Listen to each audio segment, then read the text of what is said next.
สมเด็จพระบรมศาสดาสัมมาสัมพุทธเจ้าในทุกๆวันอาทิตย์ตั้งแต่เวลา 17 นาฬิกาหรือ 5 โมงเย็นเป็นต้นไปโดยจะเริ่มงานพิธีมหามงคลนี้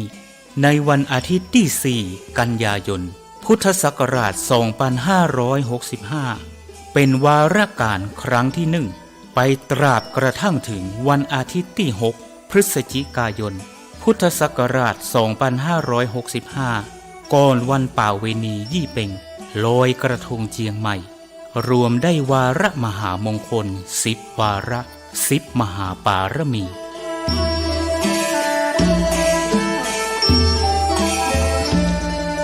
ปวงท่านมหาศรัทธานาบุญผู้มีความสนใจเข้าร่วมพิธีทำวัดเย็นเจริญเมตตาภาวนาสั่งสมปารมีทั้ง10 ทัศอันมีทานปารมีเป็นต้นและมีอุเบกขาปารมีเป็นที่สุดนั้นขอน้อมเจริญพรร่วมพิธีได้ที่พระวิหารหลวงวัดพระสิงห์วรมหาวิหารตำบลพระสิงห์อำเภอเมืองจังหวัดเชียงใหม่และท่านที่มีจิตเจตจำนงประสงค์ใคร่ร่วมบำเพ็ญมหาทานปารมีถวายกันเทศแด่พระมหาเถระผู้แสดงพระธรรมเทศนาและถวายน้ำปานะแด่พระภิกษุสงฆ์สามเณรนั้นขอน้อมร่วมทำบุญหรือแจ้งความประสงค์ของท่านได้ที่พระเดชพระคุณหลวงพ่อพระเทพสิงหวราจารย์เจ้าอาวาสวัดพระสิงห์วรมหาวิหารโทรศัพท์0818838752หรือที่ท่านพระครูปริยัติกิจจาภิวัตรผู้ช่วยเจ้าอาวาสวัดพระสิงห์วรมหาวิหารโทรศัพท์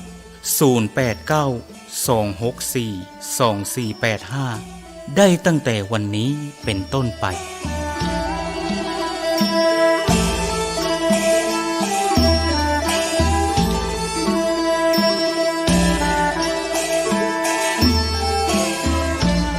ขอมหาพลานิสงส์อันจะเกิดแต่เนื้อนาบุญอันบริสุทธิ์ของมหาศรัทธาทุกท่านอีกทั้งพระพุทธปารมีแห่งองค์หลวงพ่อพระศรีสันเพชรหรือหลวงพ่อโตที่สถิตสถาพรเป็นองค์พระประธานอยู่ณพระวิหารหลวงวัดพระสิงห์วรมหาวิหารอีกทั้งอานุภาวะแห่งองค์พระพุทธสิหิงค์พระสิงห์หลวงและอำนาจแห่งพระปารมีทั้ง10 ทัศของพระครูบาสลีวิจัยจุงเป็นพลวะปัจจัยอันยิ่งโยชน์นำมาซึ่งความรุ่งโรจน์แห่งดวงจิตพิสุทธิ์น้อมนำทุกท่านฮืออิ่มเอมเอิบอิ่มดำดิ่งสู่วิมุตติธรรมแห่งองค์พระสัมมาสัมพุทธะกอบด้วยทั้งสัพพสันลภากายอันบริสุทธิ์บริบูรณ์ด้วยอายุการอันเป็นทิพย์มีวรรณพิสิทธิ์พันพุทธพองใสมีความสุขกายสบายใจด้วยทั้งพลานามัยพรั่งพร้อมสรรตราบรอดเถิงเติงตันยังอมตะมหาเนรพานอันเป็นที่สุดเสี่ยงแห่งอาสวะกิเลสในวัฏสงสารต่อการภายหน้านั้นจงทุกท่านทุกคนแด่เตอสา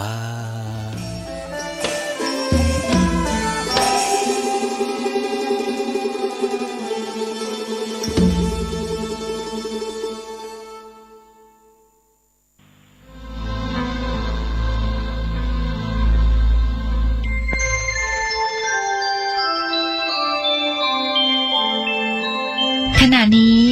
ท่านกำลังฟังสถานีวิทยุกระจายเสียงคลื่นเพื่อการศึกษาพระพุทธศาสนาและวัฒนธรรมระบบ FM 104.5 เมกะเฮิรตซ์ออกอากาศณวัดฝายหินตำบลสุเทพอำเภอเมืองจังหวัดเชียงใหม่โทรศัพท์053 226 058 053 810 406 053 943 691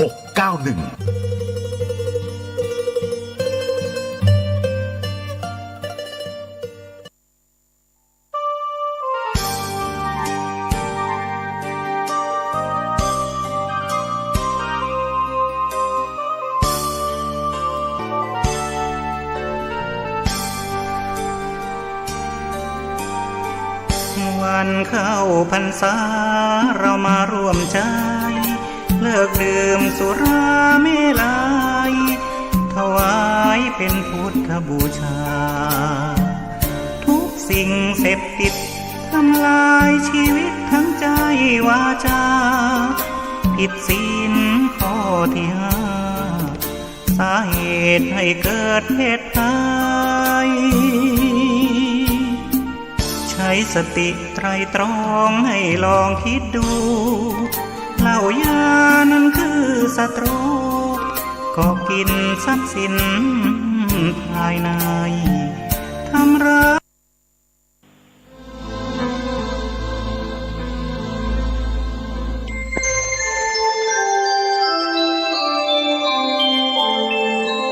ขณะนี้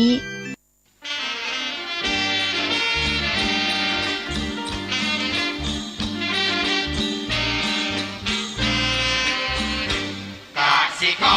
รแข็งทำเป็นกระดูกสันหลังของชาติไทยจะเรืองอำนาจเพราะไทยเป็นชาติกสิกรรมกสิกรแข็งทำเป็นกระดูกสันหลังของชาติไทยจะเรืองที่นี่สถานีวิทยุ FM 104.50 เมกะเฮิรตซ์วัดฝายหินมหาวิทยาลัยเชียงใหม่จังหวัดเชียงใหม่รายการต่อจากนี้ไปขอเชิญท่านผู้ฟังทุกท่านเข้าสู่รายการดีมีคุณค่าน่าติดตามรายการเกษตรเพื่อชีวิตดำเนินรายการโดยกลุ่มรักเกษตรประสานงานโดยนายพิชัยคงพิทักษ์คณะเกษตรมหาวิทยาลัยเชียงใหม่หมายเลขโทรศัพท์053944030ขอเชิญทุกท่านติดตามรับฟังได้ณบัดนี้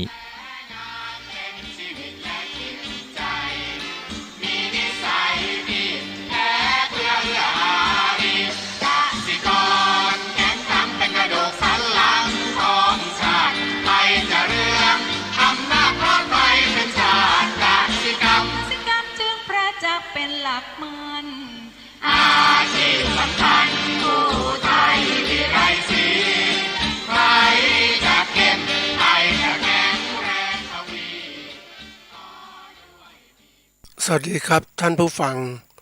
พบกับรายการเกษตรเพื่อชีวิตสำหรับวันนี้เสนอเรื่องโลกของผู้ประกอบการเกษตรตอนที่2ก่อนเข้าสู่รายการก็มีธรรมะมาฝากท่านผู้ฟังหัวข้อจากหนังสือพจนานุกรมพุทธศาสตร์ฉบับประมวลศัพท์เรียบเรียงโดยประเทศเวทีประยุทธ์โตมหาจุฬาลงกรณราชวิทยาลัยพิมพ์เผยแพร่ปี2533หัวข้อธรรมะวันนี้คือโพธิปักขิยธรรมโพธิปักขิยธรรมคือธรรมอันเป็นฝักฝ่ายแห่งความตรัสรู้หรือแปลว่าธรรมที่เกื้อกูลแก่อริยมรรคมี37ประการย่อคือสติปัฏฐาน4สัมมาปัฏฐาน4อิทธิบาท4อินทรีย์5พละ5โพชฌงค์7และมรรค8อันนี้รวมกันแล้วมี37ทีนี้อันนี้คือธรรมอันเป็นฝักฝ่ายแห่งการตรัสรู้การรู้นั้นการรู้เรื่องราวต่างๆก็จะรู้ก็ต้องมีการเขาเรียกว่าประพฤติตามหลักตรงนี้ซึ่งย่อๆอย่างนี้ก็รวมแล้วก็37ประการ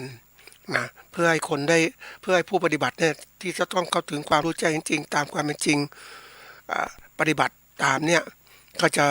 ได้ผลของการที่ว่าจะบรรลุธรรมนะที่รู้แจ้งเห็นจริงตามความเป็นจริงนั่นเองทีนี้หัวข้อนี้เป็นหัวข้อที่รวมย่อว่าโพธิปักขิยธรรมเนี่ยนะรวมย่อแล้วนะทีนี้ทำไมถึงเลือกเอาหลักๆเหล่านี้มาก็เพราะว่าหลักธรรมะพระเจ้ามีมากมายทีเดียวมีทั้งหลักมีทั้งตัวขยายมีส่วนขยายเพิ่มเยอะแยะไปหมดแล้วแต่คนแล้วแต่ผู้ศึกษาแต่ว่าจะต้องการตรัสรู้ก็ต้องมาเน้นตรงนี้เลยนะที่ยกธรรมะข้อนี้มาพูดก็เพราะว่าเป็นเหมือนกับว่าเชื่อมโยงกับหัวข้อคือโลกของผู้ประกอบการโลกผู้ประกอบการมันก็กว้างขวางไปหมดเลยนะมันกว้างแต่เราจะทำไงให้มันได้สำเร็จก็ต้องเลือกออกมาคือย่อลงมาในสิ่งที่เราต้องศึกษาให้มันลึกซึ้งแล้วก็เข้าใจหลักการและเพื่อไปขยายความต่างๆได้มากขึ้น อันนี้เป็นตัวอย่างที่เชื่อมนะก็ฝากไว้เป็นข้อคิดสำหรับผู้ที่ต้องการ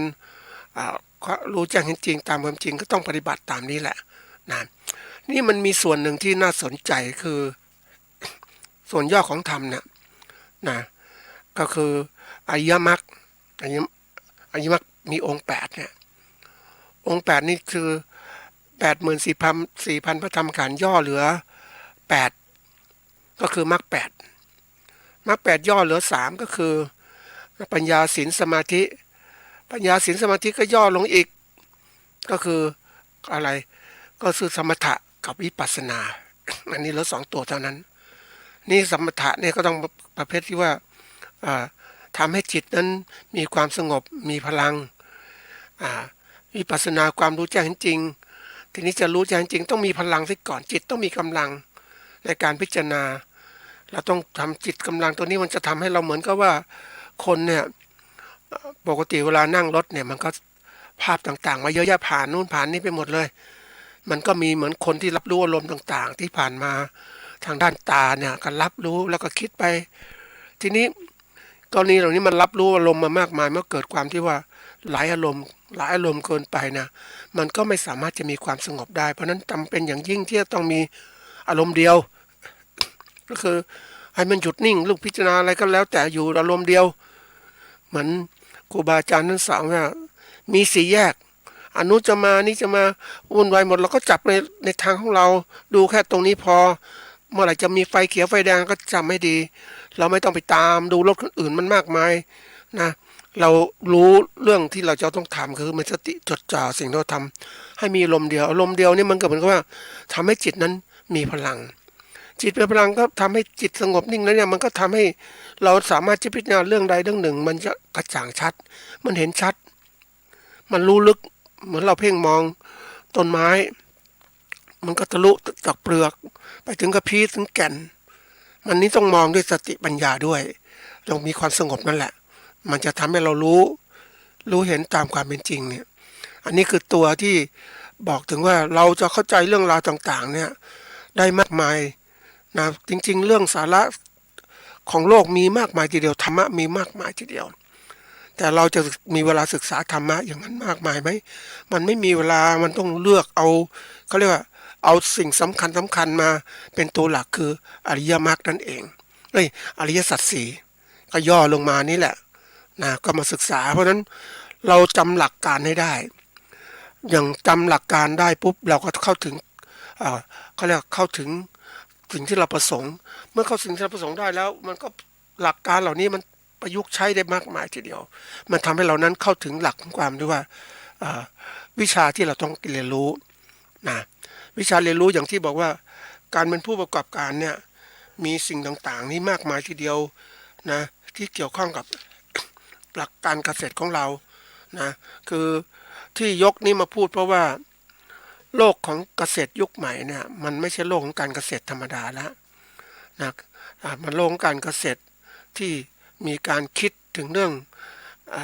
กำไรก็ต้องพิจารณาต่อว่ามีรายได้รายจ่ายเท่าไหร่มันก็ย้อนมาหมดเลยแล้วการคิดเหล่านี้มันก็คิดเป็นระบบไม่คิดเป็นตัวอย่างนี้มันคิดเป็นระบบที่ก่อนวางให้เป็นระบบเห็นเขาเรียกว่าที่บอกว่าเป็นแปลนเป็นแผนเป็นพื้นที่ต่างๆทั้งหมดมันเชื่อมตรงโน้นตรงนี้เป็นยังไงมันเห็นขั้นตอนต่างๆหมดแล้วเนี่ยเสร็จแล้วก็มาเจาะจงรู้ศึกษาเฉพาะตัวตรงไหนที่เป็นตัวสำคัญที่เราต้องศึกษาก่อนก็นั่นแหละเป็นจุดสำคัญสังเกตคนที่เขาเขียนแปลนบ้านนะท่านผู้ฟังกว่าจะเขียนแปลนหรือแผนผังของอาคารสิ่งก่อสร้างเนี่ยเขาจะล่างทั้งหมดเลยให้เราเห็นตั้งแต่พื้นล่างจนถึงหลังคาแล้วข้างในมีประกอบแล้วก็ขยายมาอีกทำแต่ละส่วนเห็นชัดเพราะฉะนั้นมันภาพแบบเนี้ยแม้ก็ยังไม่ได้สร้างสิ่งที่อาคารที่เกิดขึ้นแต่มันมีแผนได้ก่อนแล้วว่าจะต้องเป็นรูปร่างแบบนี้มันทำให้เราเห็นชัดถึงสิ่งที่ก่อสร้างในอนาคตของเราว่าบ้านเราจะเป็นอย่างนี้นะเมื่อก่อสร้างเสร็จแล้วเป็นรูปร่างอย่างนี้นี่คือตัวสำคัญถ้าเราไม่มีแผนเนี่ยเราไม่มีแผนผังแผนในการก่อสร้างเราก็คิดไป อันนู้นจะเป็นไงต่อเติมไปเรื่อยๆเนี่ยยุคใหม่ๆเนี่ยเขาเรียกว่ามันไม่ใช่ก่อสร้างแบบนั้นแล้วแบบเดิมสมัยก่อนเนี่ยเอาทีละไม่มีแผนนะท่านผู้ฟังเขาเรียกว่าก่อสร้างอาคารก็ช่างก็ทำนานเรื่องนี้ทำพื้นฐานทำเสาทำคานทำเขาเรียกพื้นทำแล้วก็ทำฝาผนังทำหลังคาก็คิดขั้นตอนอย่างเนี้ย ทำไปตามเนี้ยนี่มันก็เหมือนกับว่าไม่มีแผนผังที่กำหนดแต่ยุคใหม่มีแผนผังกำหนดปุ๊บมาวางมันเห็นชัดว่าจะทำอะไรก่อนอะไรหลังแล้วไม่พอนะก็เราก็สามารถคาดการณ์ว่าเวลาที่เราจะทำอันไหนมาก่อนมาหลังแล้วเนี่ยเวลาที่ใช้ในการที่จะทำเนี่ยแต่ละส่วนอย่างพื้นล่างนะเสากี่วันจะเสร็จอะไรเสร็จจะต้องหาอะไรคนงานหาวัสดุการก่อสร้างที่ไหนมันวางหมดมันทำเราเตรียมการได้ดีเวลาก่อสร้างก็เรียกว่าเสร็จทันตามกำหนดแต่ถ้าคนไม่มีแผนก่อสร้างมันก็ทำไปเรื่อยตามบางทีเคยเห็นสมัยก่อนคนงานหยุดอยากจะหยุดก็หยุดนะไม่ได้ใส่ใจไม่อะไรไม่ได้แล้วมีเวลาว่างเข้ามาทำคือมันไม่ใส่ใจในการกระทำแต่ยุคใหม่มันมีเหมือนกับว่ามีพันธสัญญากัน สัญญาว่าเริ่มเท่านี้กี่วันจะเสร็จอันนี้กี่วันเสร็จอันนี้เพราะนั้นโลกยุคใหม่มันคิดละเอียดหมดเลยมันก็เลยกลายเป็นว่าผู้ที่เป็นเจ้าของผู้ที่ทำรับเหมาต่างๆเนี่ยก็จะสามารถรับรู้ความสำเร็จได้ว่าวันไหนจะสำเร็จอะไรบ้างมันเห็นขั้นตอนต่างๆ นี่คือความทันสมัยที่เกิดขึ้นแล้วก็เอาแผนเหล่านี้มาใช้ในเรื่องการประกอบการเกษตรเราก็ได้ไม่ใช่ไม่มีแผนทำไปเรื่อยเหมือนเรา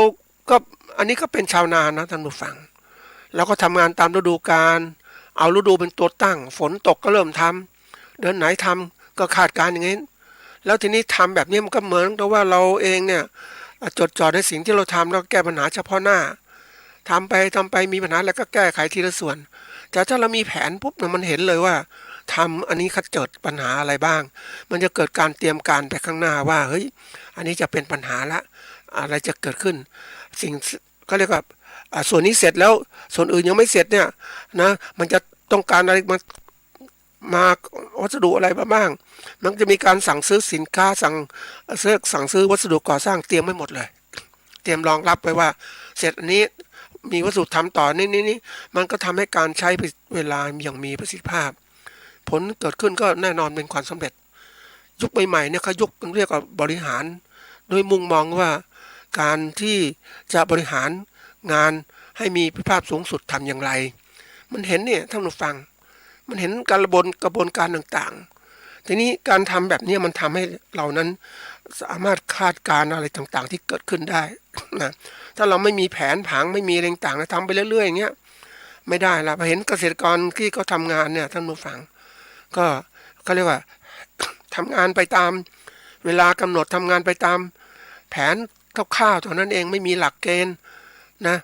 จะทำไปขั้นตอนไหนจะเวลาไหน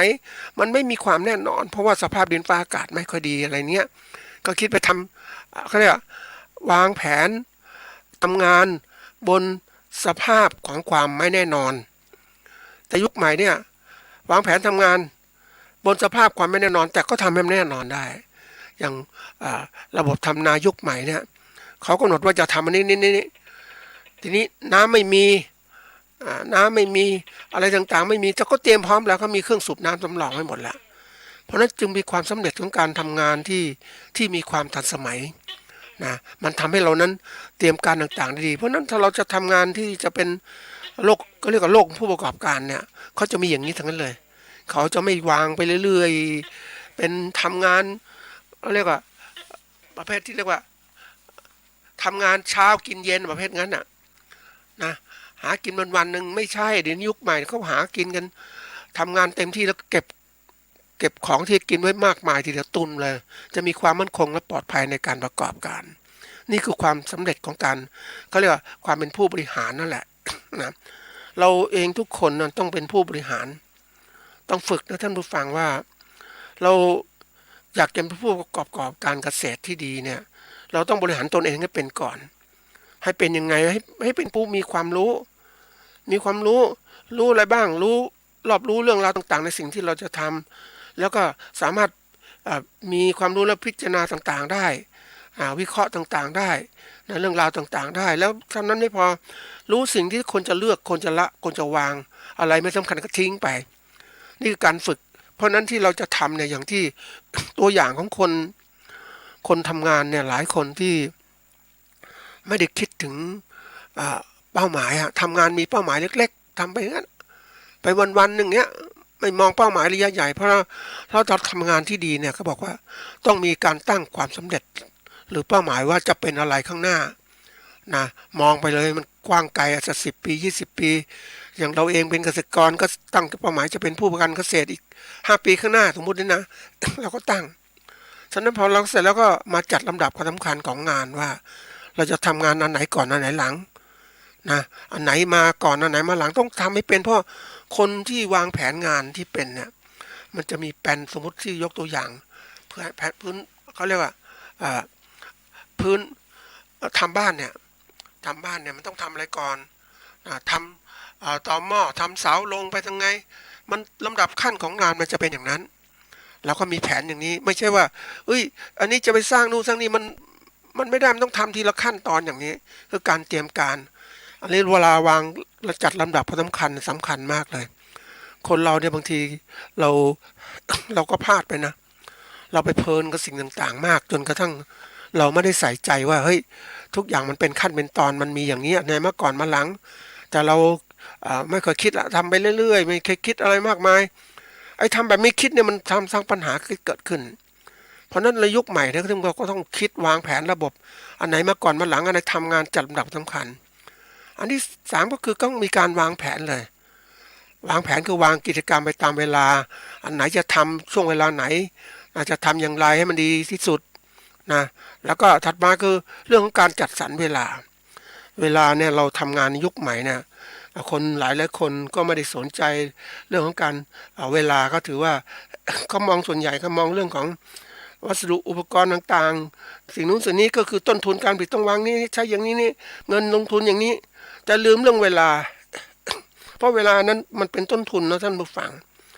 เราทุกคนมีเวลาจำกัดของชีวิตเราจะไปทำสิ่งนู้นสิ่งนี้ให้มันเขาเรียกว่าเป็นภาระยุ่งยากอย่างเราเองเนี่ยท่านผู้ฟังก็เขาคงจะรู้ว่าบางทีเราไปเพลินดูจริงๆแล้วอันนี้ลองทดลอง ลองทดลองทำดูนะท่านผู้ฟังเราเคยนั่งทั้งที่วันนี้มีแผนงานมีอะไรต่างๆมีเป้าหมายต่างๆจะทำอะไรทีนี้มันเป็นหลงเพลินหลงเพลินกับการอ่านการดูเรื่องนู้นเรื่องนี้มันทำให้เราลืมแผนงานของเราที่เราเป้าหมายของงานที่เราทำไว้มันก็ทำให้เรานั้นใช้เวลาไม่ถูกต้องไม่รู้จักวางแผนอะไรที่ดีแล้วก็จัดสรรเวลาไม่เป็นเนี่ยมันก็เลยว่าอันไหนควรทำเวลาไหนมันก็ไม่เกิดขึ้นมันก็กลายเป็นคนที่ว่าผัดวันผัดกันพรุ่งนั่นแหละนะไม่ใส่ใจนะว่าต้องศึกษาอย่างนี้มาก่อนนะ นะยุคใหม่นี้ว่าต้องทุกคนจะต้องเตรียมตัวเรื่องของความที่ว่าจัดสรรเวลาให้เป็นในการประกอบการธุรกิจเกษตรเนี่ยต้องมีเวลาเป็นตัวสำคัญนะท่านผู้ฟังว่า เราจะทำอะไรช่วงไหนเพราะว่ามันสำคัญมากเลยอย่างเราผลิตพืชผลเกษตรของเราเนี่ยต้องเรารู้เวลานะกี่วันจะพืชผลจะออกมาแล้วจะเก็บช่วงไหนจะขา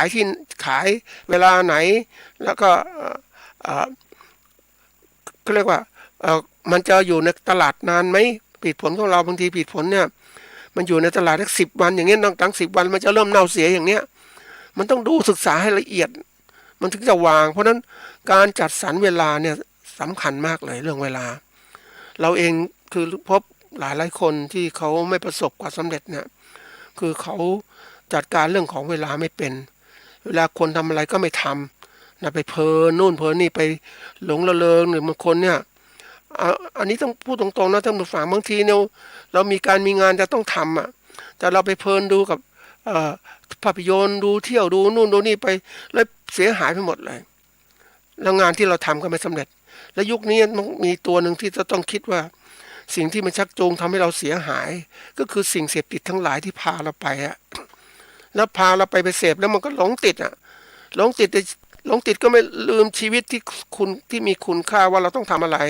มันปล่อยไปหมดยิ่งวันนี้จะไปเจอกัญชาท่านผู้ฟังเขาคงรู้ว่ากัญชานั้นมันทำให้ระบบประสาทมันหลอนนะมันทำให้เพลิดเพลินหลงระเริงไปมันไม่จะอยู่บนความเป็นจริงท่านผู้ฟังมันโลงการหลอกลวงเนี่ยมันทำให้เราลุกขึ้นมีความสุขนะเสพตัวนี้มีความสุขนะมีความสบายโล่งอกโล่งใจมันแค่สารที่เป็นเปลี่ยนแปลงของระดับสมองระดับความต่างๆทั้งหมดระดับความคิดทั้งหมดแต่เวลาหมดฤทธิ์แล้วมันเป็นไงบ้างเราก็ต้องมาอยู่ความเป็นจริงใช่ไหม เพราะฉะนั้นเราทุกคนควรจะตัดสินจากความเป็นจริงเตรียมความเป็นจริงของเวลาของเรานั้นมันเป็นยังไงบ้างเราจะปล่อยเวลาอย่างนี้ไม่ได้นะอันถัดมาคือเรื่องของการที่ว่าความพยายามหรือความเพียรให้ประสบความสำเร็จเราเองถ้าไปปล่อยนะไม่มีความพยายามทำนู่นทำนี่ทำงานหลายๆอย่างแต่ละอย่างก็ยังไม่เสร็จไม่ได้มันต้องทำมุ่งหวังให้สำเร็จให้มันเสร็จสิ้นไม่ใช่เลื่อนไปเรื่อยทำอะไรไม่จริงไม่จังหลายคนที่ไม่ประสบความสำเร็จเป็นอย่างนี้ทั้งนั้นนะไม่ความตั้งอกตั้งใจทำไปเรื่อยๆไปไม่สนใจว่าเฮ้ย มันจะสำเร็จเมื่อไหร่แต่เราวางเป้าหมายเวลาทำงานมันก็เหมือนกับว่าที่บอกว่าเราต้องมีการกำหนดเวลาการทำงานของเราให้มันเสร็จสิ้นเพราะนั้นต้องทำตามเวลาให้มันกำหนดมีความพยายามจนกว่างานจะสำเร็จไม่ใช่ปล่อยไปอย่างนี้ยุคของเกษตรยุคใหม่เนี่ยมันยุคของการที่ว่าอาจจะต้อง เรียนรู้โลกที่กว้างขึ้นนะอย่างเราเรียนรู้โลกกว้างเนี่ยสำคัญมากที่บอกว่าโลกกว้างมันทำให้เรามีทางกว้างขึ้นมีทางเลือกที่มากขึ้นเราจะไปทิศไหนก็ได้จะไปนู่นไปนี่ก็ได้เพราะมันมีทางคือเรามีวิสัยทัศน์เนี่ยมันเหมือนมองไปข้างหน้าเนี่ยอย่างเราจะเดินทางไปเนี่ยมันจะมีหลายเส้นทางทางตรงทางอ้อมทางก็เรียกว่าทางรถเลี้ยวไปทางที่สบายๆแต่มันไกลก็มีบางครั้งทางตรงเนี่ยมันคดเคี้ยวมันทางตรงมันขับลำบากนะมันตรงจริงๆมันก็ลำบากเพราะมันขึ้นเขาอย่างเนี้ยมันต้องคดไปตามนี่ทีนี้เราถ้าเราเรียนรู้โลกกว้างปุ๊บเราจะรู้ว่าเฮ้ยเราจะเขาเรียกว่าเราจะทำเราจะเลือกทางเลือกทิศไหนอย่างไรอย่างเรามีเวลาน้อยก็ต้องเลือกทางที่ตรงไปถึงเป้าหมายไม่ใช่ปล่อยนะเหมือนกับเราเองเนี่ยถ้าเราเรียนโลกกว้างมันจะรู้เส้นทางไหนเป็นยังไงนะแล้วทีนี้มันก็เหมือนโลกกว้างมันก็เหมือนโลกของความรู้นั่นแหละเรารู้เรื่องราวเกี่ยวข้องกับการประกอบการเกษตรของเราจะรู้ว่าอะไรมันสำคัญอย่างไรจะทางไหนจะไปสู่ความสำเร็จมันเห็นหมดคือการเรียนรู้พวกนี้เขาเรียกเรียนรู้กว้างๆแล้วก็มีทางเลือกไว้นะอีกทางที่ว่าเรียนรู้กว้างก็จริงแต่ว่าเวลาเลือกแล้วเนี่ยมันเขาเรียกทางแคบโลกกว้างทางแคบประเภทอย่างนั้นปกติโลกกว้างทางกว้างนะแต่คนบางคนมันทำโลกกว้างทางแคบก็คือว่าเรียนรู้ปุ๊บก็เลือกทันทีเลยเจาะจงทันทีเลยโดยไม่มองว่าเฮ้ยมันจะมีอะไรที่มันเผื่อทางอื่นๆอีกไหมนะที่จะทำให้ประสบความสำเร็จบางทีเนี่ยคนบางคนมีความมุ่งหวังขับรถตรงนี้ไปถึงจุดนู้นน่ะโดยใช้เส้นทางเนี้ยก็คิดว่าดีที่สุดแล้วเขาเรียกว่าทีนี้ไปแล้วเกิดถนนขาดอย่างเงี้ยนะจะทำยังไงไม่ได้สำรองทางเลือกอื่นๆเลยโลกปัจจุบันมันมีอะไรที่มันไม่มีความแน่นอนมากมายเราจำเป็นอย่างยิ่งที่ต้องมีการหาทางเลือกสำรองไว้นะอันไหนจะเป็นทางสำรองทางหนึ่งทางสองเคยเห็นหนูท่านผู้ฟังหนูที่มันขุดรูไปตามดินไปอยู่ในดินนี่แหละในตามคันนาต่างๆมันก็มีเขาเรียกว่ามีทางเข้าออกมันประจำอยู่แล้วนะมันก็ใช้ทางเนี้ยแต่ทีนี้มาขุดไปอีกมันมีทางที่เผื่อไว้จะออกเขาเรียกทางรอดเหตุการณ์ขับขันมันจะไปอยู่ทางนี้เพราะว่าเราจับหนูเนาะเราจับหนูก็ไล่มันข้างหน้านะแล้วก็ขุดไปตามท่านนะแต่ทีนี้หนูมันมีทางเลือกมันก็เลยเจาะทางเลือกที่สำรองไว้แล้วที่มันใกล้ๆใกล้ๆกับทางออกใกล้ๆกับที่จะออกเลยมันก็ใช้เวลาไม่นานก็รอดนี่คือการที่มันขนาดหนูนะมันยังเป็นสัตว์ที่คิด เราเองเวลาทำธุรกิจต่างๆต้องหาทางลอกเขาเรียกทางเลือกแล้วก็ทางรอดสำรองไว้นะไม่ใช่ว่าเลือกอย่างเดียวแล้วยิ่งโลกมันน่ากลัวคือโลกธุรกิจปัจจุบันนะมันน่ากลัวเพราะว่าการเปลี่ยนแปลงที่มันมีมากขึ้นนะเราจำเป็นอย่างยิ่งที่ต้องเตรียมการต่างๆมากขึ้นกว่าเดิมอ่ะจะมาทำเรื่อยๆอย่างนี้ไม่ได้แล้วเพราะว่ามันทุกอย่างมันเปลี่ยนแปลงเร็วเพราะเวลาเร็วทั้งคนที่เขาใช้เทคโนโลยีต่างๆเอามาใช้อ่ะนะเราอย่างไปเจอคนที่เขารดน้ำก่อนเราก็รดน้ำผักนะก็ใช้แคงหรือกระป๋องตักน้ำลดทีละต้น2 ต้นทำนี้อันนี้ไปเจอคนที่เขาใช้เครื่องดูดน้ำตั้งในเรือก็ระหว่างเป็นร่องแปลงนะเขามีเครื่องสูบน้ำแล้วก็น้ำมันก็สูบมาปุ๊บก็มันก็ทำให้เป็นเขาเรียกสเปรย์มันไม่เป็นแบบว่าทางออกหลายช่องทางเพราะนั้นเวลาน้ำที่มันจะตกกับต้นพืชมันก็ไม่แรงรุนแรงแต่เขาสามารถที่จะใช้ให้น้ำสเปรย์พุ่งออกทั้ง2 ด้านนี่คือการรดน้ำผักที่ในสวนของเกษตรกรที่เขาทำอย่างบางบัวทองอย่างนนทบุรีก็ทำแบบเนี้ยคือสวนเนี่ยจะมี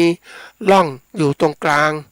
นะหลายร่องแต่ละร่องก็มีน้ำเพราะว่าจะใช้น้ำเหล่านี้เพื่อจะลดต้นไม้นะเขาก็ใช้แบบนี้นะอันนี้เป็นแบบที่เรียกว่าพัฒนาเทคโนโลยีในการผลิตอีกแบบที่ก็ทันสมัยมากขึ้นก็คือว่าการที่เขาเริ่มรู้ว่าเฮ้ยทำอย่างนี้นะจะต้องคนไปจับนู่นจับนี่นะเดี๋ยวนี้เขามีระบบใหม่คือการควบคุมโดยเรียกว่าระบบเขาเรียกว่าปัญญาประดิษฐ์นะที่มีการใช้หุ่นยนต์ใช้เครื่องควบคุมต่างๆในการที่จะให้น้ำนะยิ่งยุคใหม่เนี่ยเขาจะมีการให้น้ำแบบให้น้ำเลยใช้ยาฆ่าแมลงแบบมีเป็นโดรนในการที่ให้ทั้งปุ๋ยทั้งอะไรควบคุมได้หมดเลยอ่ะเดี๋ยวนี้มันอัตโนมัติมันฟังโลกยุคใหม่มันเป็นอะไรที่มันทันสมัยแล้วเราเองถ้าเราผลิตแบบไม่ทันสมัยแล้วเราจะขายสินค้าเกษตรเราอย่างไรกว่าสินค้าจะออกปุ๊บสินค้าอื่นเกษตรอื่นก็ออกไปก่อนแล้วเพราะฉะนั้นความช่วงชิงของการที่จะเป็นเขาเรียกจะจัดการกับผลผลิตของเราเนี่ยเดี๋ยวนี้มันโหมีระบบต่างๆนะท่านผู้ฟังทั้งให้น้ำให้ปุ๋ยเร่งการเจริญเติบโตต่างๆทั้งหมดเลยแล้วถ้าเราไม่พัฒนาปุ๊บมันจะไม่ทันแล้วเพราะนั้นโลกยุคใหม่ๆทำไมมันต้องมีการเรียนรู้มากขึ้นเพราะว่าคนเนี่ยมีการศึกษาวิจัยกันมากก็เรียกว่าเราจะอาจจะแบ่งเป็น2 ส่วนที่เรียกว่าศึกษาวิจัยเรียกเหมือนกับวิทยาศาสตร์บริสุทธิ์นะศึกษาวิจัยค้นคว้าเรื่องนู้นเรื่องนี้แล้วเอาวิจัยมาต่อยอดศึกษาวิจัยต่อไปค้นคว้าเรื่องสิ่งใหม่ๆเป็นงานวิจัยอ่ะแต่นี้มันก็มีคนที่ไม่ได้วิจัยอ่ะแต่คิดว่าเฮ้ยเขาวิจัยเขามีข้อมูลมาแล้วเนี่ยแล้วก็ต่อเอางานวิจัยมาสร้างเป็นสิ่งต่างๆเขาเรียกพวกปัญญาประดิษฐ์อันนี้ก็มาใช้เยอะแยะนะอันนี้เป็นงานที่เข้าประยุกต์ใช้ไม่อีกทีนี้พวกนี้เอามาใช้งานเขาเรียกมาใช้งานแล้วทำให้เกิดงานวิจัยเกิดประโยชน์แต่อีกแบบหนึ่งที่ว่างานวิจัยประเภทที่เรียกว่าประยุกต์ใช้นะหมายความว่าเอาสิ่งที่มีอยู่แล้วมาประยุกต์ใช้หลายคนประยุกต์ใช้เอาผลงานคนอื่นเข้ามาประยุกต์ใช้ปุ๊บมันก็ทำให้อะไรทำให้เกิดการประโยชน์ที่เร็วขึ้นแล้วไม่ต้องศึกษาเองเพราะอะไรก็คือว่าส่วนใหญ่วิชาการมันมีอยู่วิจัยเยอะแยะแต่เขาเนี่ยเอางานวิจัยนี่มาใช้เลยก็ทำให้เกิดการย่นระยะของการศึกษาวิจัยแล้วเขาก็ได้ประโยชน์ได้รวดเร็วคนรุ่นใหม่ๆเนี่ยเขาเรียกว่าเขาใช้แบบนี้ทั้งนั้นนะคือไม่ได้ไปศึกษาแบบบริษัทบริสุทธิ์อย่างนี้เขาจะเป็นประเภทว่าศึกษาแบบประยุกต์เอามาใช้เลยมันก็คล้ายกับเรียกว่าการก๊อปปี้นั่นแหละการคัดลอกออกมาปุ๊บเนี่ยนั่นก็มาทำให้เกิดการเอามาใช้ได้รวดเร็วไม่ต้องไปทำนู่นทำนี่คนอื่นเขามีอยู่แล้วแล้วก็เอามาเลยอันนี้คือการเขาเรียกการช่วงชิงการแข่งขันแล้วประยุกต์มาใช้คัดลอกมาปุ๊บมันก็ปรับปรุงเปลี่ยนแปลงนิดหน่อยเขาเรียกว่าภาษาอีกตัวนึงว่าคัดลอกและพัฒนา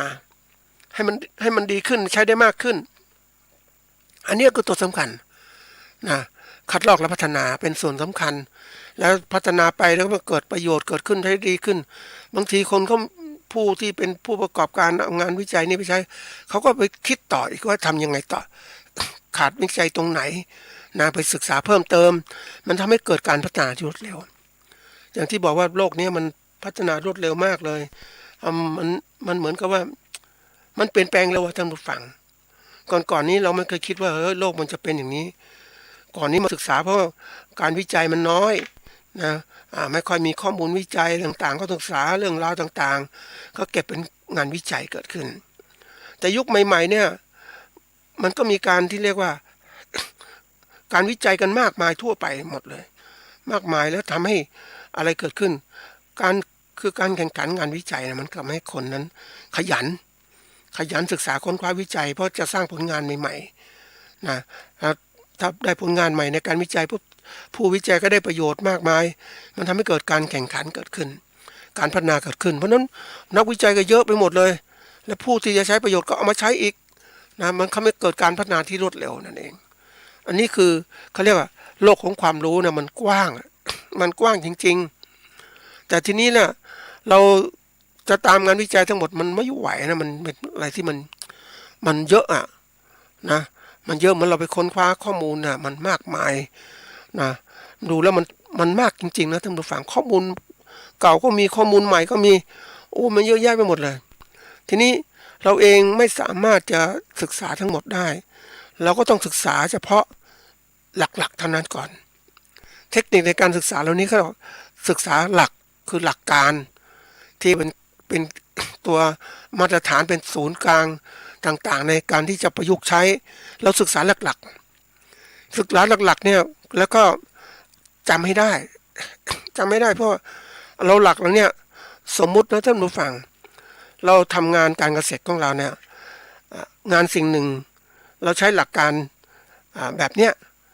ทำงานสำเร็จเหมือนเราเองเอาง่ายๆเรื่องหลักง่ายๆของการที่เอามาดูนะทีละตัวคือ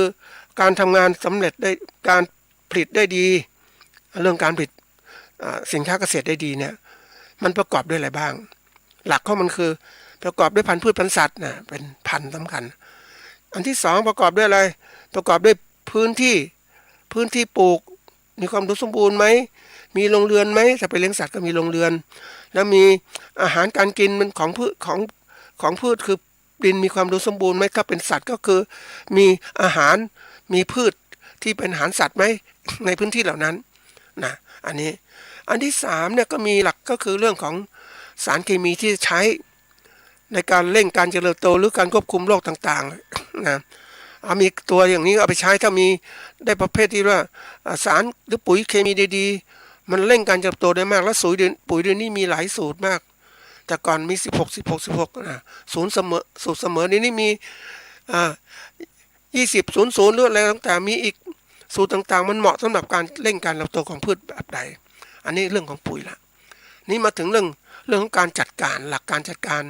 ผลิตพืชได้ผลผลิตที่ดีก็ต้องมีการดูแลการบริหารไอ้3ตัวนี้แหละคือพันธุ์พืชพันธุ์สัตว์เรื่องของที่ดีเรื่องของอาคารเรื่องของสถานที่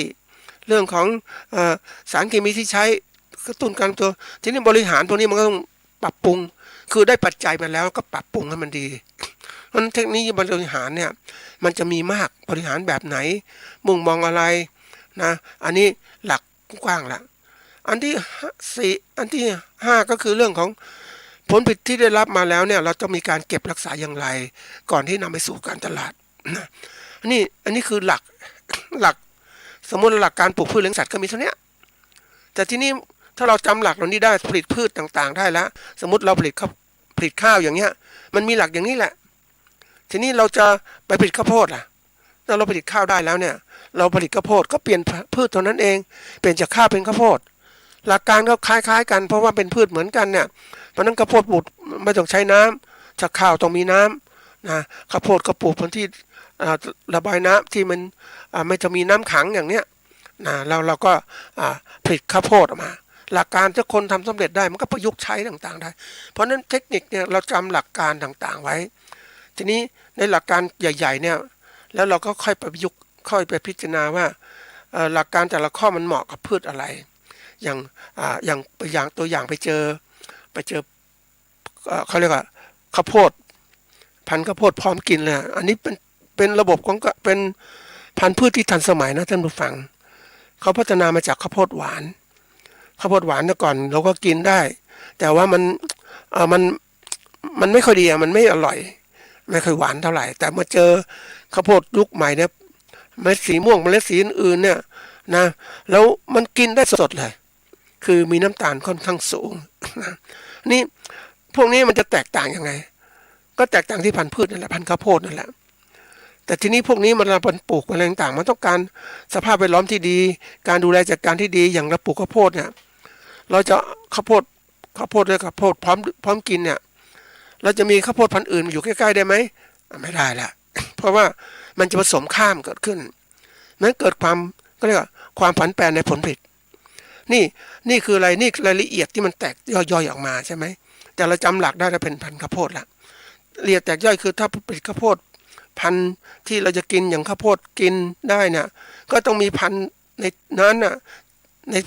ในแปลงของเราเป็นพันธุ์อย่างนี้หมดเลยมันจะไม่มีพันธุ์อื่นมาปลูกแทรกออกไปเนี่ยอันนี้จะเป็นตัวอย่างนะมันทำให้เรานั้นได้ผลิตที่ดีขึ้นแล้วก็พันผลผลิตที่ได้ไ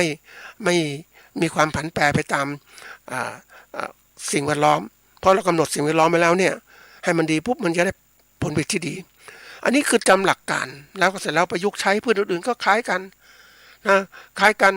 มาถึงเรื่องของการตลาดก็เช่นกันอย่างการตลาดก็มี 4P นะเรื่องผลิตภัณฑ์นะราคาขายนะสถานที่ขายแล้วก็การโฆษณา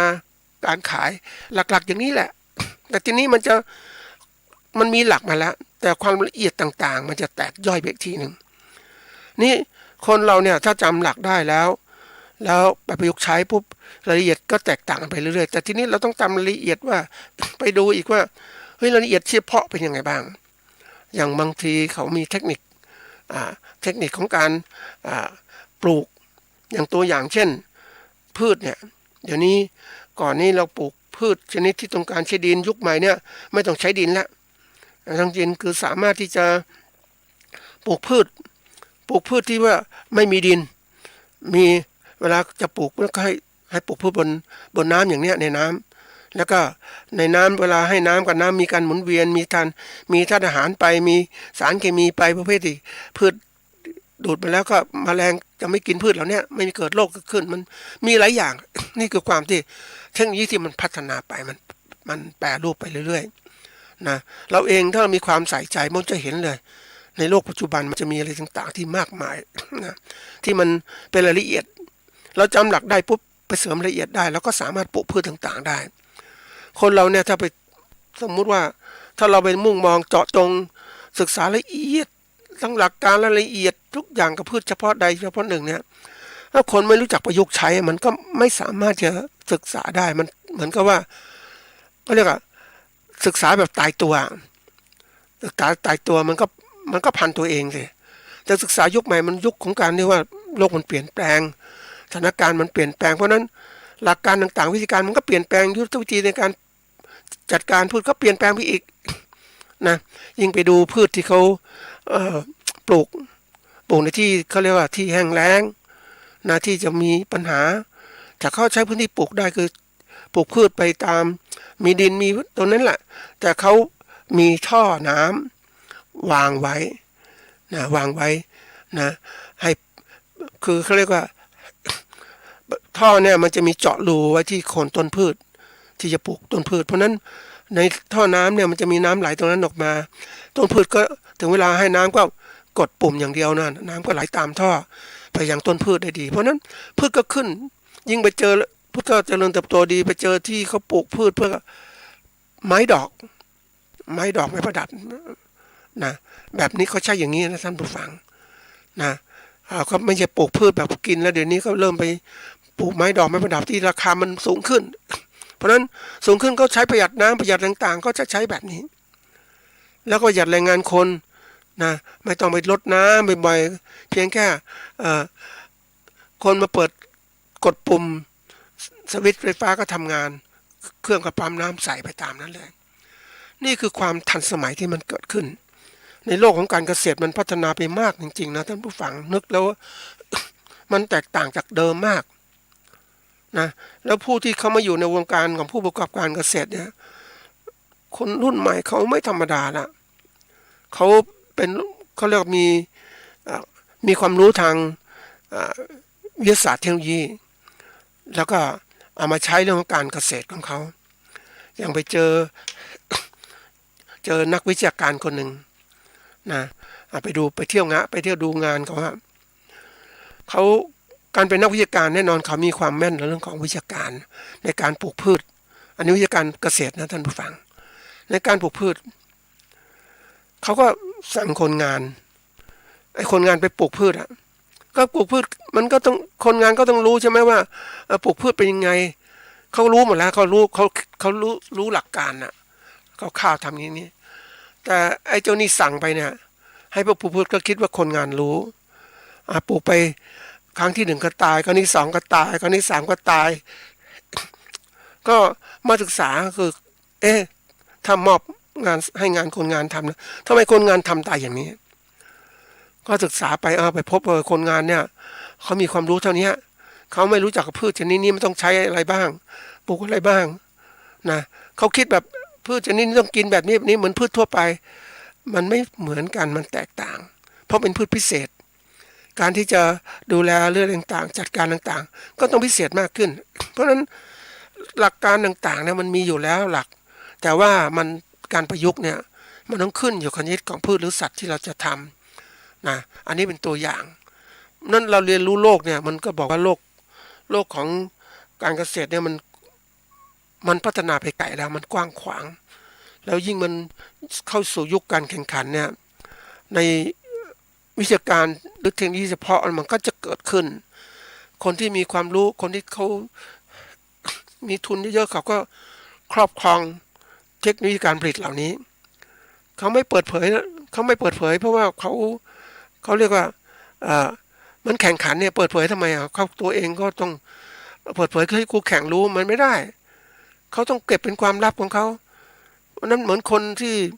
เอาตัวอย่างนะเกษตรกรที่ไม่มีความรู้ผลิตพืชมันเหมือนกันอย่างเนี้ยแต่เกษตรกรที่มีความรู้เขาผลิตพืชแบบทันสมัยนะทันสมัยเขาสามารถให้ผลผลิตที่ดีขึ้นนะแล้วยิ่งเขามีตารับรองว่าเป็นเกษตรอินทรีย์ต่างหากโอ้ยมันก็ทำให้การผลิตพืชเขาขายได้ดีขึ้นแต่เกษตรกรถ้าธรรมดาปลูกพืชไม่สนใจตรงนี้มันจะขายได้ยังไงใช่ไหมมันเดี๋ยวนี้มันมีอะไรที่มันสิ่งที่จะให้ความมั่นใจกับผู้บริโภคมันมีมากขึ้นนะมีตรามีอะไรต่างๆที่ต้องรับรองมีหน่วยงานรับรองต่างๆผู้บริโภคก็จะรู้สินค้าไหนดีแต่จะซื้อเกษตรกรที่ทำผลผลิตมาเนี่ยเป็นใครเท่าไหร่เขาไม่รู้เพราะนั้นสินค้าเนี่ยจะมีสารปนเปื้อนมีนู่นมีนี่เขากลัวคนรุ่นใหม่เขามีความคิดนะท่านผู้ฟังเรื่องผู้บริโภคมีความคิดในการมองโลกของการเกษตรที่กว้างเหมือนกันเขาจะพกสินค้าเกษตรแบบไหนนะเขาก็ต้องเลือกบางคนยอมจ่ายแพงเราเลือกสินค้าปุ๊บอย่างสินค้าเกษตรเนี่ยนะถ้ามีการรับรองเป็นมาตรฐานอินทรีย์ปุ๊บถูกต้องเพราะเขายอมจ่ายทั้งที่เขารู้ว่าสินค้าตัวนี้ซื้อในตลาดทั่วไปก็ได้แต่เขายอมจ่ายเงี้ยเพื่อความสบายใจของเขาเพื่อความว่าสิ่งที่เขาจะบริโภคเนี่ยมันปลอดภัยแล้วมันมีคุณค่ามีรสชาติที่ดีเนี่ยมันไม่ใช่มองเดี๋ยวนี้คนนึกถึงผู้บริโภคแล้วโอ้น่ากลัวมากนะท่านว่าน่ากลัวในที่นี้ว่าเราไม่สามารถหลอกลวงเขาได้เหมือนเดิมแล้วนะเพราะเขามีความรู้แล้วเขาเป็นอย่างเขาจำท่านผู้ฟังเราไปหลอกเขาทีเดียวเนี่ยเขาซื้อสินค้าไม่ดีปุ๊บจากเราไปปุ๊บเขาจำเลยก็เป็นบทลงโทษแล้วต่อไปเราขายไม่ได้เหมือนสินค้าเกษตรบางตัวของเราเนี่ยเจอปัญหานี้ท่านผู้ฟังเกษตรกรเนี่ยด้วยความโลภของเขาเนี่ยเขาก็ผลิตสินค้าเกษตรไป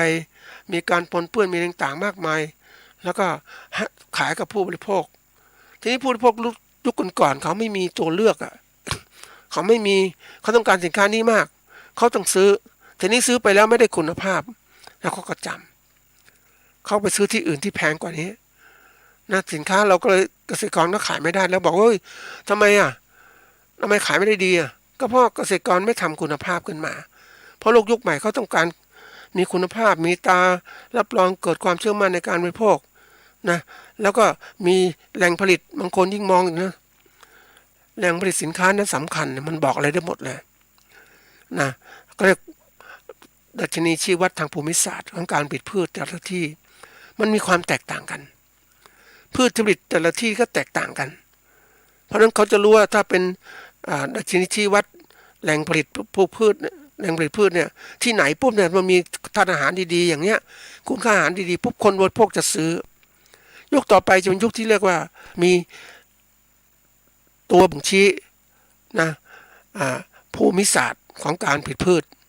นะที่ไหนนะบอกตำแหน่งของการผลิตต่างๆจะดีมากเลยนี่คือความที่ว่าความทันสมัยของการพัฒนาข้อมูลข่าวสารมันมากขึ้นข้อมูลส่วนหนึ่งให้กับผู้พวกข้อมูลส่วนหนึ่งให้กับผู้ผลิตผู้ผลิตนะเพราะฉะนั้นวันนี้ทำไมต้องผู้ประกอบการเกษตรต้องมีความรู้ที่มากขึ้นต้องไวนะเพราะฉะนั้นการเรียนรู้เนี่ยบางทีมันมากแต่เราก็จำหลักได้ให้ได้ว่ามันเป็นอย่างไรนะทีนี้ถ้าเราไวขึ้นอย่างที่เคยบอกไว้ว่าในการประกอบการเกษตรยุคใหม่นั้นไม่ใช่มองมุ่งอยู่ดูการเกษตรของเราให้ดีที่สุดตรงนี้เนี่ยเรามองว่าผู้บริโภคด้วยเขามีความสัมพันธ์กับเราเขาเป็นเป้าหมายว่าเขามีทัศนคติอย่างไรกับการบริโภคสินค้าเขามองสินค้าที่ไหนเป็นอย่างไรเราก็ต้องเข้าไปถึงในใจของเขาแล้วผลิตสินค้าตอบสนองต่อความต้องการของเขาเราก็จะได้ตลาดขายได้ดีแต่ผลิตไปตามใจของผู้ผลิตอย่างเราเองเนี่ยเราผลิตข้าวเนี่ยนะผลิตไปทุกปีผลิตอย่างเงี้ยแล้วเราก็ขายพ่อค้าก็ซื้ออย่างนั้นนะแต่ละปีก็ซื้อเท่านี้เราเองเราไม่รู้ให้จะพัฒนายังไงมันเพราะเราคิดอยู่ว่าผู้ซื้อสุดท้ายของเราคือพ่อค้าแต่เราเปลี่ยนความคิดใหม่ไหมเราบอกพ่อค้าผู้ซื้อสินค้าของเราคือผู้บริโภคนะที่ต้องซื้อสินค้าของเราเดี๋ยวนี้มันมีตัวอย่างนะท่านผู้ฟังมีการผลิตข้าวนะข้าวหลายอย่างมากเลยเดี๋ยวนี้นะเราจะซื้อข้าวเนี่ยไม่ใช่ว่าซื้อข้าวอย่างนี้ข้าวเจ้าข้าวเหนียวข้าวแล้วข้าวนินข้าวกล่ำข้าวอะไรต่างๆเยอะแยะหมดเลยนะข้าวหอมมะลิที่มีการคัดพิเศษแล้วเดี๋ยวนี้โดยเฉพาะอย่างยิ่งข้าวขาวมะลิที่มันพันธุ์ข้าวเจ้าที่เรานิยมบริโภคเขาจะบอกแหล่งนะแหล่งผลิตทางไหนที่ดีนะข้าวตอนนี้มาจากสุรินทร์มาจากบุรีรัมย์อะไรเนี่ย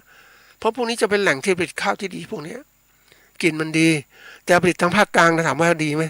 ภาคกลางน้ำท่าดีไปหมดเลยนะอาหารพืชอะไรอย่างปทุมธานีอย่างเนี้ยปลูกข้าวดีมากเลยจะถามว่าเฮ้ยมันรสชาติมันมีเหมือนนั่นไหมไม่เหมือนกันทั้งพันธุ์ข้าวเดียวกันมันปลูกก็ไม่หอมก็ได้เพราะมันการจะหอมเนี่ยมันขึ้นอยู่กับสภาพของต้นพืชที่มันขึ้นบนที่ต่างๆเป็นอย่างไรและขึ้นอยู่ธาตุอาหารในดินด้วยนะพันธุ์พืชเป็นอย่างไรด้วยมันมีหลายตัวเพราะฉะนั้นการที่เราผลิตปุ๊บเนี่ยเราจะเริ่มมีความรู้ละผลิตขายเนี่ยเฮ้ยเราจะผลิตข้าวขายเนี่ยเรื่องอะไรไปขายพ่อค้าเราก็ขายกับผู้บริโภคโดยตรงเรารู้ผู้บริโภคต้องการอย่างนี้เดี๋ยวนี้มันมียุคใหม่คือผู้ประกอบการเกษตรเขามีความรู้ที่กว้างขึ้นนะเขาก็รู้ผู้บริโภคต้องการข้าวอย่างนี้นะใส่ข้าวถุงอย่างเนี้ยเขาคัดเนี่ยแล้วเขาก็ขายไปเจอเดี๋ยวนี้มีพ่อค้าส่งเนี่ยเอาข้าวมาขายเขาบอกเป็นข้าวอย่างนี้นะติดมาเลยจะเป็นข้าวใส่ถุงนี่แหละนะติดยี่ห้อนี้ติดชนิดข้าวเป็นยังไงมาจากไหนอย่างไรบอกที่มานะท่านผู้ฟังมันทำให้เขาขายดีขึ้นแล้วก็เลยระบบเกิดขึ้นว่าแทนที่จะซื้อข้าวจากทั่วไปเนี่ยเดี๋ยวนี้ไม่ละอย่างบางทียุคใหม่ๆนะก็ซื้อข้าวปุ๊บเนี่ยข้าวญี่ปุ่นนะข้าวอย่างนี้นะมันจะไม่เหมือนเดิมละจะไปเอาอะไรไปให้ผู้พวกกินเขารู้เนี่ยเขาไม่ซื้อกินเขาไม่เลือกเอาที่ดีกว่าเพราะฉะนั้นเนี่ยการเชื่อมโยงของการที่เราจะเป็นผู้ประกอบการที่ดีเราต้องมองโลกให้กว้างขึ้นนะคลุมทั้งการผลิตและการตลาดคลุมถึงผู้บริโภคคลุมถึงอะไรคลุมถึงทิศทางเศรษฐกิจสังคมการเมืองการปกครองสิ่งแวดล้อมต่างๆที่มันต้องมี เราต้องศึกษาเพิ่มเติมอย่างนี้ไม่ใช่ทำศึกษาเฉพาะอย่างทำเฉพาะเรื่องแล้วโลกมันเปลี่ยนนะทำไงเปลี่ยนไม่ทันน่ะเป็นไม่ทันนะท่านผู้ฟังเหมือนเราเองเนี่ยถ้าเรามายึดว่าเรามีรถดีๆสมมุตินะเรามียศคันนี้ดีเราก็คิดอย่างนั้นไม่เปลี่ยนรถสมมุติเป็นรถกระบะเนี่ยเราก็ซื้อมาแรกๆดีสภาพแวดล้อมมีอย่างนี้ทั้งนั้นรถแต่เราก็ยังคงใช้รถกระบะไปตลอดเลยนะทั้งที่รถรุ่นใหม่ๆมันออกมาเพราะนั้นเวลาที่เราไปขับรถไปในท้องถนนเนี่ยรถรุ่นเก่าๆมันก็ขับช้ามันเกะกะไปหมดไม่ปลอดภัยรุ่นใหม่ๆก็หูไปหมดแล้วเพราะฉะนั้นนี่คือตัวอย่างให้เห็นชัดว่าคนที่พัฒนาเนี่ยนะมันจะไปรอดมันไปเร็วคนไม่พัฒนาก็อยู่ล้าหลังนี่แหละทีนี้การที่เราเป็นผู้ประกอบการเกษตรเนี่ยเราต้องเข้าใจโลกมันเปลี่ยนแปลงไม่ใช่โลกมันหยุดนิ่ง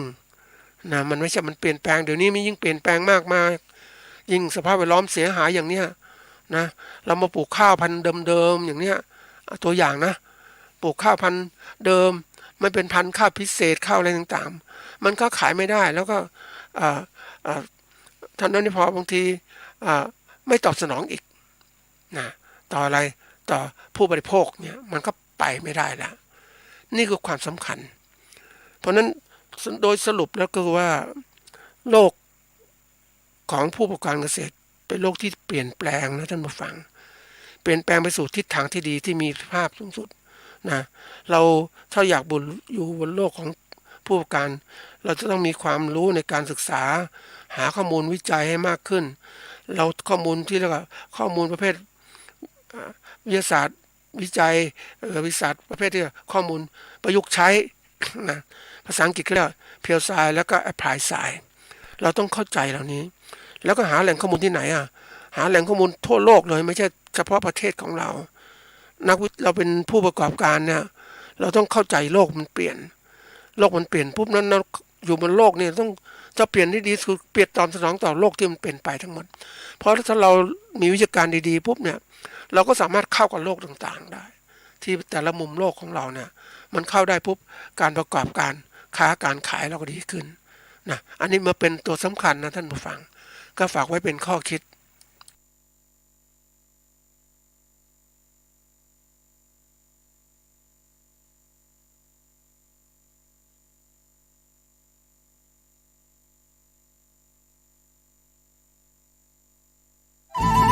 ที่จบไปแล้วนั้นเป็นรายการเกษตรเพื่อชีวิตดำเนินรายการโดยอาจารย์พิชัยคงพิทักษ์